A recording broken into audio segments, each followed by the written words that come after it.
আসসালামু আলাইকুম। একজন মা, ৩ সন্তান আর মাত্র ২০০ টাকা হাতে। কিন্তু যখন রাস্তায় একটা মানিব্যাগ পেলেন যাতে ছিল ২০,০০০ টাকা, তিনি কি করলেন জানলে আপনার চোখে পানি চলে আসবে। আজকের গল্পটা এমনই এক মায়ের, যিনি ক্ষুধার কাছে হার মানেননি, কিন্তু ইমানের কাছে মাথা নত করেছিলেন। রাহেলা বেগম থাকতেন ঢাকার একটি বস্তিতে। স্বামী মারা যাওয়ার পর ৩ সন্তান নিয়ে তার জীবন হয়ে উঠেছিল এক দীর্ঘ সংগ্রামের গল্প। মানুষের বাসায় কাজ করে, কখনো কাপড় সেলাই করে যা আয় হতো তা দিয়ে কোনো মতে দিন চলতো। অনেক রাতে সন্তানদের খাওয়ানোর মতো কিছুই থাকতো না ঘরে, তবু তিনি কখনো কারো কাছে হাত পাততেন না, শুধু আল্লাহর কাছে চাইতেন। একদিন সকালে কাজে যাওয়ার পথে ফুটপাতের এক কোণে একটা কালো ব্যাগ চোখে পড়ল তার। প্রথমে ভাবলেন কারো ফেলে দেওয়া কিছু হবে, কিন্তু কাছে গিয়ে দেখলেন ভিতরে টাকা আর কিছু গুরুত্বপূর্ণ কাগজপত্র। হাতে নিয়ে গুনতে গিয়ে তার হাত কাঁপতে লাগলো। ২০,০০০ টাকা। সেই মুহূর্তে রাহেলার মাথায় হাজারো চিন্তা এলো। এই টাকা দিয়ে সন্তানদের জন্য নতুন কাপড় কেনা যাবে, কয়েক মাসের বাজার হয়ে যাবে, ছোট মেয়ের স্কুলের বেতনও দেওয়া যাবে। কেউ দেখেনি তাকে এই ব্যাগ কুড়োতে। ইচ্ছা করলেই তিনি এই টাকা রেখে দিতে পারতেন, আর কেউ জানতও না। কিন্তু রাহেলা কিছুক্ষণ চুপ করে দাঁড়িয়ে রইলেন। তারপর মনে মনে ভাবলেন, এই টাকা আমার নয়, আল্লাহ আমাকে পরীক্ষা করছেন। যদি আমি এই হারাম টাকা দিয়ে সন্তানদের খাওয়াই, তাহলে সেই খাবার তাদের শরীরে কি প্রভাব ফেলবে। তিনি জানতেন সৎ পথে অভাবে থাকা অসৎ পথে সচ্ছলতার চেয়ে অনেক ভালো।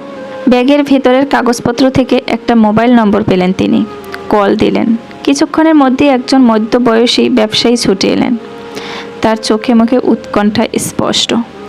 তিনি জানালেন এই টাকা ছিল তার ব্যবসার পুরো পুঁজি। ব্যাংকে জমা দিতে যাওয়ার পথে ব্যাগটা হারিয়ে ফেলেছিলেন। টাকা হারানোর কারণে তিনি পাগল প্রায় হয়ে গিয়েছিলেন, কারণ এই টাকা না পেলে তার ব্যবসা একেবারে বন্ধ হয়ে যেত। ঋণের বোঝায় পুরো পরিবার পথে বসে যেত।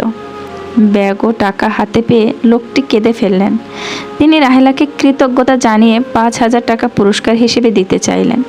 রাহেলা প্রথমে নিতে রাজি হননি, বললেন এটা তার কর্তব্য ছিল মাত্র। কিন্তু লোকটির অনুরোধে শেষমেশ তিনি অল্প কিছু টাকা গ্রহণ করলেন। ঘটনা এখানেই শেষ হয়নি। সেই ব্যবসায়ী রাহেলার পরিস্থিতি জানতে পেরে তাকে তার দোকানে একটা কাজের ব্যবস্থা করে দিলেন, সেলাইয়ের কাজ, যেখানে আগের চেয়ে অনেক বেশি আয় হতো। মাস ৬ পরে রাহেলা নিজের একটা ছোট দর্জির দোকান দিতে সক্ষম হলেন। যে নারী একদিন সন্তানদের মুখে খাবার তুলে দিতে পারতেন না, আজ তিনি নিজের পায়ে দাঁড়িয়ে সন্তানদের স্কুলে পাঠাচ্ছেন। এই গল্প আমাদের শেখায় সততা কখনো বৃথা যায় না। আল্লাহ তাআলা এমন এক সময়ে বান্দাকে পুরস্কৃত করেন যখন সে কল্পনাও করতে পারে না। ইসলামে আমানতের গুরুত্ব অপরিসীম। কারো হারানো জিনিস নিজের করে না নিয়ে তাকে ফিরিয়ে দেওয়া একজন প্রকৃত মুমিনের বৈশিষ্ট্য। কোরআনে বারবার আমানত রক্ষার নির্দেশ দেওয়া হয়েছে, আর রাসূল সাল্লাল্লাহু আলাইহি ওয়াসাল্লাম বলেছেন, যে ব্যক্তি আমানতদার নয় তার ঈমান পরিপূর্ণ নয়।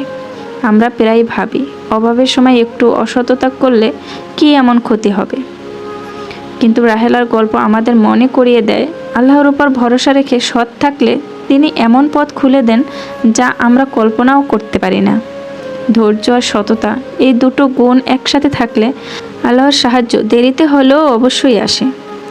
আপনার জীবনেও যদি এমন কোনো মুহূর্ত আসে যেখানে সততা আর সুযোগের মধ্যে বেছে নিতে হয়, মনে রাখবেন রাহেলার গল্প।